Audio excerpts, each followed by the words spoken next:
नमस्कार दोस्तों, पिक्चर चालू करो बे। एक बार साहेब ने अपनी सुरक्षा में लगे हुए एसपीजी कमांडो को डांट दिया था। देखिए, आइए देखते हैं, मजा आएगा। प्रधानमंत्री को जेटली ने फूलों का गुलदस्ता भेंट किया, लेकिन तभी टीवी कैमरों के सामने एसपीजी के जवान आ गए। उन्होंने मोदी के हाथों से गुलदस्ता ले लिया। प्रधानमंत्री इस पर नाराज हो गए और उन्होंने एसपीजी से तत्काल कैमरों के सामने से हटने को कहा। साथ ही कमांडो से खुद से थोड़ी दूरी बनाने को भी कहा। जापान गए तो वहां एक आदमी को साइड में हटाते हुए देखे, क्योंकि वो उनके और उनके कैमरा के बीच में आ रहे थे।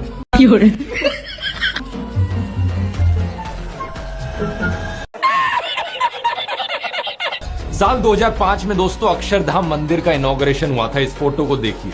प्रधानमंत्री मनमोहन सिंह, राष्ट्रपति एपीजे अब्दुल कलाम, विपक्षी नेता लाल कृष्ण आडवाणी, ये सभी लोग कई सारे साधुओं के साथ देखे जा सकते हैं। ये बड़ी अच्छी बात कही आप।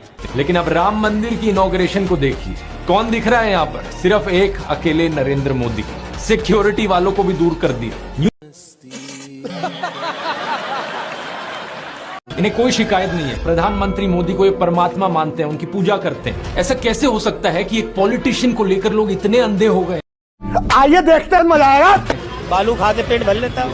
बीजेपी के टिकट पर तो कुत्ता भी खड़ा हो जाए, हम जिता देंगे। ये सच है, अगर कुत्ता भी आएगा उसको भी जिताएंगे। ये तो फिर अंधविश्वास नहीं, भक्त हैं, अंधविश्वास नहीं है, हम भक्त हैं। अच्छा, नहीं, महंगाई मेरे हिसाब से कोई ज्यादा नहीं हुई। अब मैं 10 साल से बनियान नहीं पहन रहा, ये देखो आप। वो भगवान है हमारे, हम उनकी पूजा करते हैं। ऐसा हुआ है इमोशनल मैनिपुलेशन और ब्रेन वॉशिंग की वजह से। एक बड़े स्केल पर देश में लोगों का ब्रेन वॉश किया गया है।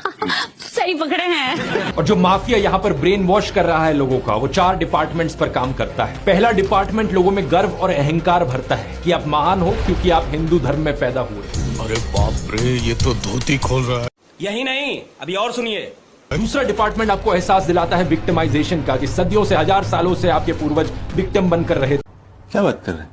तीसरा डिपार्टमेंट आपके अंदर डर भरता है कि आपको खतरा है उन लोगों से। और चौथा डिपार्टमेंट यहाँ नरेंद्र मोदी को मसीहा बनाता है कि सिर्फ नरेंद्र मोदी ही आपको बचा सकते हैं। क्या बात है सर, क्या बात है सर, क्या बात, ये बात है। मोदी खुद को गंगा पुत्र कहा करते थे, तो अब नमामि गंगे के नाम पर वोट क्यों नहीं मांग रहे? बात तो सही है। क्यों नहीं मांग रहे वोट काम पर? ये मेक इन इंडिया का शेर याद है दोस्तों? अब तो ये शेर कहीं नहीं दिखाई देता किसी चुनावी poster. Make in India, made in India, आदर्श गांव, smart city, bullet train, 15 lakh, skill India, Mudra loan, look east policy, करोड़ों रोजगार, नारी शक्ति, बेटी बचाओ बेटी पढ़ाओ, कोरोना अग्निवीर। अरे कुछ तो ऐसा होगा जिसके दम पर चुनाव लड़ सको। अरे बाप रे, ये तो धोती खोल रहा है।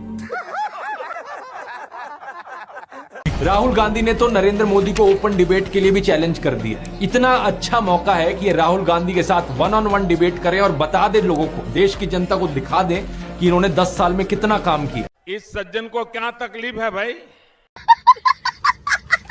लेकिन ना तो इन्होंने कोई प्रेस कॉन्फ्रेंस करी इन 10 सालों में, ना कोई अनस्क्रिप्टेड इंटरव्यू किया जिसमें कोई खुलकर सवाल पूछ सके इनसे। तो कहां से इनमें हिम्मत होगी एक डिबेट करने की? ये बड़ी अच्छी बात कही आप। Allow to rest purple border.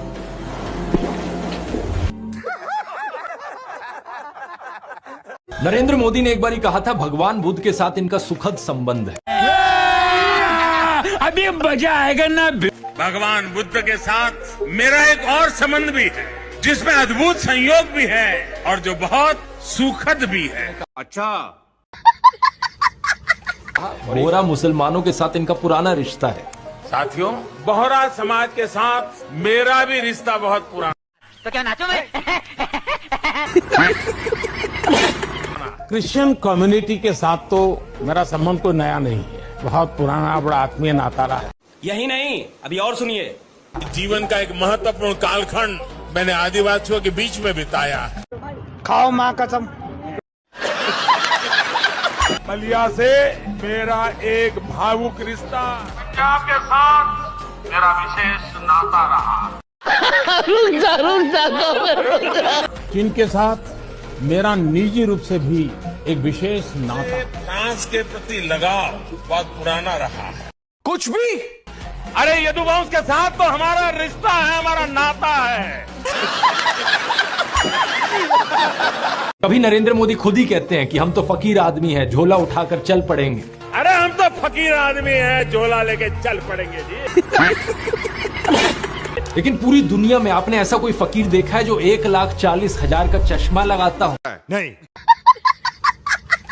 अपनी बूढ़ी माँ को नोटबंदी के लिए लाइन में खड़ा कर दिया और खुद घूमते हैं 12 करोड़ की मर्सिडीज में।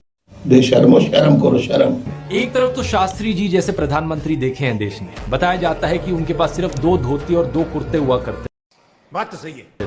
कुर्ता फटकर इस्तेमाल करने लायक ना रहे तो उसे भी रुमाल बना लेते थे लाल बहादुर शास्त्री जी। क्या बात है सर, क्या बात है सर। लेकिन प्रधानमंत्री मोदी की यूएस विजिट की इन फोटोज को देखिए, एक दिन में 4 बार कपड़े बदलते। द प्रिंट में लिखे गए इस आर्टिकल को देखिए। उत्तराखंड और हिमाचल जाते हुए प्रधानमंत्री मोदी ने 8 घंटे में 4 बार कपड़े। अरे क्या करूं मैं इसका, क्या करूं? टाइम्स ऑफ इंडिया के आर्टिकल को देखिए, प्रधानमंत्री मोदी गंगा आरती करने गए तब भी कपड़े बदलते जा रहे। हुगली टाइम्स वालों ने तो इनकी फैंसी ड्रेस का एक पूरा कोलाज बना दिया। इंडिया टुडे ने भी इनकी 22 हेडगियर्स की कलेक्शन दिखाई है इस आर्टिकल में, और इस इंडियन एक्सप्रेस के कोलाज को भी देखिए। इस सज्जन को क्या तकलीफ है भाई? इनके आईटी सेल वाले मेरे ऊपर सवाल उठाते हैं कि कोई पार्टी मुझे पे कर रही है इसलिए मैं वीडियोस बनाता हूं। अरे बेवकूफो, अगर किसी पार्टी को पे करना होता ना मुझे, मैं सबसे पहले बीजेपी के पास जाता। देश की सबसे अमीर पार्टी है बीजेपी, सबसे ज्यादा पैसे उनके पास। सही पकड़े हैं। और अगर उनका प्रचार करता मैं, नरेंद्र मोदी ही मुझे स्टेज पर बुलाते, मेरी तारीफ करते, हाथ मिलाते। मेरे लिए तो सबसे आसान काम था ये करना। लेकिन मैं अपने देश को इस हालत में गिरते हुए नहीं देख सकता, इसलिए मैंने अपना पूरा करियर दांव पर लगा दिया इस नाइंसाफी के खिलाफ आवाज उठाने के लिए। क्या बात है सर, क्या बात है सर। देश को बचाने के लिए। कल को अगर ये मेरा YouTube चैनल भी बंद करा देना, कम से कम मैं गर्व से कह सकूंगा कि मैं इनके जूतों में नहीं गिरा। मैं आखिरी दम तक देश के लोकतंत्र के लिए, देश के संविधान के लिए आवाज उठाता रहा। ये बड़ी अच्छी बात कही आप। और चाहे इससे मेरा पूरा करियर खत्म हो गया, लेकिन कम से कम मैं नीचे नहीं झुका। शाबाश बेटा। किरी वाली बात भी नहीं बैठती लोगों में, तो इस सब के बाद अगला हथियार आता है कि इनको भगवान का अवतार ही बना दो। ये एक बार नहीं, 2 बार नहीं, बल्कि कितनी बार कितने नेताओं ने बार बार प्रधानमंत्री मोदी को भगवान से कंपेयर किया। आइए देखते हैं, मजा आएगा। किया है। और मोदी जी भारत के भगवान का वरदान बन के आए। भगवान नहीं, मनुष्य के रूप में नरेंद्र मोदी जी के रूप में अवतार लिया। चुप कर बे कुत्ते। हमारे माननीय प्रधानमंत्री जो खुद भगवान स्वरूप है, मोदी जी के रूप में श्री रामचंद्र ने जन्म लिया है। मोदी जी है ना, साक्षात भगवान महाकाल जी का अवतार है। भाई साहब कुछ ज्यादा नहीं हो गया ये? मतलब कुछ भी। मोदी राम और अमित शाह, वो हमारे लिए एक अवतार है, वो एक साधारण मनुष्य नहीं है। प्रधानमंत्री इस देश के भगवान विष्णु का अवतार है। अच्छा। अरे कुछ लोग तो मंदिर भी बनाने लगे। पुणे में एक बीजेपी वर्कर ने नरेंद्र मोदी के लिए मंदिर बना दिया। गुजरात में इनका एक मंदिर बना, तमिलनाडु में इनके लिए एक मंदिर बना। क्या मजाक चल रहा है। सिमिलरली बीजेपी के लोग बार बार नरेंद्र मोदी को भगवान का अवतार करके पुकारते हैं। इस सज्जन को क्या तकलीफ है भाई? अभी बदत है भाई, अभी बदत है। व्हाट्सएप माफिया के मेनली 4 डिपार्टमेंट्स हैं, और ये चारों डिपार्टमेंट्स हिंदुओं को अपना निशाना बनाते हैं। आइए देखते हैं, मजा आएगा। तो शॉर्ट में एक बारी फिर से आप क्रोनोलॉजी समझिए। डिपार्टमेंट 1, आप हिंदू महान हो। डिपार्टमेंट 2, आप पर सदियों से जुल्म होता आया है। डिपार्टमेंट 3, आप खतरे में हो। और डिपार्टमेंट 4, मोदी और बीजेपी आपको आकर बचा लेंगे। यहाँ जिस इमोशन के रोलर कोस्टर पर आपको भेजा जा रहा है, ध्यान दो कितना खतरनाक है वो। पहले प्राइड का इमोशन, एरोगेंस, अहंकार, फिर सेल्फ पिटी, फिर नफरत और फियर, डर। कोई हैरानी की बात नहीं कि ये सब सुनने के बाद एक आम इंसान मानसिक गुलाम बन जाता है। ये बड़ी अच्छी बात कही आप। और यही चीज दोस्तों हिटलर के समय में भी होती थी। हालांकि उस वक्त कोई व्हाट्सएप नहीं था, लेकिन अखबार, रेडियो और फिल्मों के माध्यम से यही 4 डिपार्टमेंट्स का इस्तेमाल किया जाता था लोगों को ब्रेन वॉश करने के लिए। क्या बात है सर, क्या बात है सर। पहला, इन सभी जर्मन आर्यंस को कहा जाता था कि आपकी नस्ल कितनी महान है, आप कितने महान लोग, आप सबसे उच्च जाति की प्योरेस्ट रेस हो। दूसरा, लेकिन आज आप देखो कितने बड़े विक्टिम हो। हमारी इकोनॉमी का सत्यानाश हो गया है, हमारा देश कितनी मुसीबतों से गुजर रहा है, और इस सब के लिए जिम्मेदार हैं वो यहूदी लोग। यही नहीं, अभी और सुनिए।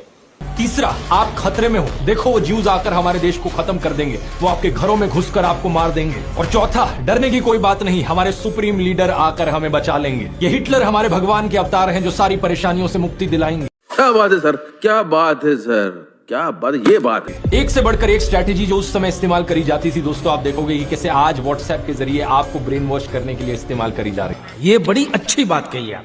होम मिनिस्टर अमित शाह भी अपने एक भाषण में खुद की तारीफ कर रहे थे कि कैसे उनके बीजेपी आईटी सेल के पास काबिलियत है किसी भी झूठ को पूरे देश में फैलाने की। आइए देखते हैं, मजा आएगा। जनता के अंदर पहुंचना चाहे खट्टा हो चाहे मीठा हो चाहे सच्चा हो चाहे झूठा हो, अच्छा ये काम कर सकते हैं। मगर वो इसलिए हो पाया कि हम 32 लाख व्हाट्सएप का एक ग्रुप बनाकर खड़े थे, तब जाकर अच्छा, तो जब प्रधानमंत्री मोदी और होम मिनिस्टर अमित शाह खुद ही ऐसी हरकतें करेंगे तो ये क्यों रोकेंगे व्हाट्सएप यूनिवर्सिटी को? बात तो सही है। इस माफिया को किसी ने रोका नहीं, इसलिए अब ये एक हैवान बन चुका है।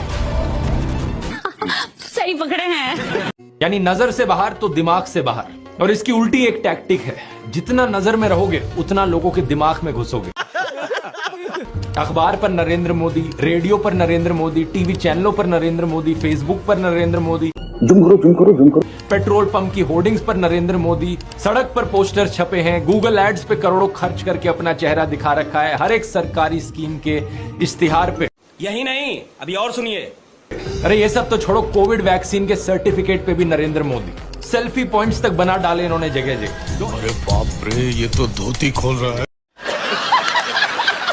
2022 की इस रिपोर्ट को देखिए। आईएनबी मिनिस्ट्री ने बताया कि सरकार ने 8 सालों में 6,400 करोड़ से ज्यादा रुपए खर्च किया एडवर्टीजमेंट्स। हर रोज का 71 लाख रुपए तो अखबारों में ऐड देने में लगा दिए। और ये सब तो सरकारी पैसे से चलने वाली एड्स थी। इसके अलावा जो पार्टी फंड से चलने वाली एड है वो अलग। और गोदी मीडिया के एंकर जो दिन रात चाटुकारिता करते हैं वो अलग। हर जगह नरेंद्र मोदी। बस यही देख के तो पूरे सपने आते हैं। 2015 में इन्होंने #Super150 इन्फ्लुएंसर्स को अपने घर बुलाया था। और इनमें से माँ बहन की घटिया गालियां देने वाले गालीबाज ट्रोल्स बहुत। बेशर्मो, शर्म करो शर्म। ऐसे लोगों को पीएम मोदी ट्विटर पर फॉलो भी करते हैं और बड़े प्राउडली वो अपने बायो में लिखते हैं, proud to be followed by PM Modi. ये भी देखिए डॉक्टर अंबेडकर के बारे में कितनी भद्दी भाषा का इस्तेमाल करते हैं ये लोग। वही लोग जिन्हें पीएम मोदी फॉलो करते हैं। इस सज्जन को क्या तकलीफ है भाई? ये सब मैंने आपको डिटेल में बताया ताकि आप ये विस्तार से देख सको कि हर जगह इन्हें अपने वफादार चाहिए। नेता, कैबिनेट मंत्री, मुख्यमंत्री, गवर्नर, ईडी, सीबीआई अफसर, इलेक्शन कमिश्नर, आरबीआई गवर्नर, जज। यही नहीं, अभी और सुनिए। कल्चरल इंस्टीट्यूट्स के चेयरमैन, यूनिवर्सिटीज के वीसी, फिल्म मेकर, पत्रकार, क्रॉनी सेठ, स्पिरिचुअल गुरु, इन्फ्लुएंसर, यूट्यूबर, हर जगह इनके लोग। क्या बात है सर, क्या बात है सर। और ये सारे लोग चाहे अव्वल दर्जे के भ्रष्टाचारी हो, क्रिमिनल हो, निकम्मे हो, इनमें कोई खास टैलेंट ना हो, इससे कुछ फर्क नहीं पड़ता। इनकी वजह से देश का विज्ञान, देश की कला, देश की इकोनॉमी सब नीचे गिर जाए, कोई फर्क नहीं पड़ता। बात तो सही है। चाहे कोई हिंदू हो, मुसलमान हो, सिख हो, इससे भी फर्क नहीं पड़ता। बस बात यह है कि नरेंद्र मोदी का वफादार होना चाहिए देश। अरे बाप रे, ये तो धोती खोल रहा है। देश का पूरा सिस्टम ही नरेंद्र मोदी के वफादारों और चाटुकारों का सिस्टम बन जाए। चारों तरफ इन्हीं के ही लोग, इन्हीं के ही गुणगान। सरदार पटेल का नाम हटाकर स्टेडियम का नाम अपने नाम पर कर लिया और स्टेडियम के 2 एंड्स के नाम इनके दोस्त अंबानी और अडानी के नाम पर दे दिए। इस सज्जन को क्या तकलीफ है भाई? एक बहुत बड़ा फूलों का हार लेकर आया गया था। आमतौर पर जब ऐसा होता है तो सभी नेता उस माला के अंदर आ जाते। बात तो सही है। लेकिन यहाँ क्या हुआ आप देखिए। अमित शाह और राजनाथ सिंह को देखिए। मोदी जी को जय श्री राम। इंदिरा गांधी के जमाने से चुनाव देख लीजिए। अच्छा, कांग्रेस हर चुनाव में गरीब गरीब गरीब गरीब गरीब गरीब गरीब गरीब यही माला जपते रहते थे। झूठ बोल रहा है, झूठ बोल रहा है, बकवास कर रहा है। गरीबों की आंख में धूल झोंकते थे और चुनाव जीतने के खेल खेलते थे। तेरा तो गेम बजाना पड़ेगा। लेकिन जब से एक गरीब मां का बेटा इस देश के गरीबों ने उसको प्रधानमंत्री बना दिया, अच्छा, तब से कांग्रेस पार्टी ने गरीबों का नाम लेना बंद कर दिया। आपकी औकात बता रहा हूं सर, बुरा नहीं मानना सर। 80 करोड़ लोगों के हाथ में कटोरा पकड़ा दिया और अगले 5 सालों के लिए यही 5 किलो अनाज वाली स्कीम एक्सटेंड कर दी। ये भगवान क्या जुल्म है। ना रोजगार का कोई प्लान बताया है, ना महंगाई कंट्रोल कैसे होगी ये बताया, ना गरीबी कैसे हटेगी ये बताया। ये बड़ी अच्छी बात कही आप। फरवरी 2020 में गुजरात में नमस्ते ट्रंप इवेंट हुआ था, तो गरीबों को छुपाने के लिए एक 1600 फुट लंबी दीवार बनाई गई। बेशर्मो शर्म करो शर्म। जरा खुद सोचकर देखो, 1995 से लेकर 2020 25 साल से गुजरात में बीजेपी की सरकार थी, जिनमें से 3 बार तो खुद नरेंद्र मोदी ही चीफ मिनिस्टर थे, लेकिन इनसे गरीबी नहीं हटाई गई, उल्टा ये गरीबों को छुपाने लग गए। क्या बात है सर, क्या बात है सर। G20 समिट के समय दिल्ली में भी यही हुआ था। कुछ बस्तियों को हरे पर्दे के पीछे ढक दिया गया था, यानी कि इन गरीब लोगों की मूवमेंट को भी रिस्ट्रिक्ट कर दी। आइए देखते हैं, मजा आएगा। इसी के तहत ये पूरी दुकानें यहाँ से ढक दी गई हैं। जो थोड़ा झुग्गी टाइप घर थे उनको भी ढक दिया गया है यहाँ पर। इस सज्जन को क्या तकलीफ है भाई? सोचिए कि ये कितना डीह्यूमनाइजिंग है। कोई आपसे कहे कि तुम अच्छे नहीं लग रहे हो, तुम तो एक दाग धब्बा हो। वो गोरे सेठ आ रहे हैं हमारे देश में घूमने, तुम्हें एक पर्दे के पीछे छुपा दिया जाए। ये भगवान क्या जुल्म है। कैसा लगेगा आपको ये सुनकर? उन गरीबों की सोचो, उन्हें कैसा लगा होगा। सीधा कहते हैं कि यहाँ से जाओ, उस गरीब को तो भगा सकते हो, उस अमीर को भगा के देखो ना। बात तो सही है। तो इन सब चीजों के चलते नरेंद्र मोदी की ये जो गरीब परिवार वाली ब्रांडिंग थी, अब ये लगभग खत्म हो चुकी है। लेकिन उनकी कल्ट ऑफ पर्सनैलिटी का ये केवल एक हिस्सा है। ये बड़ी अच्छी बात कही आप।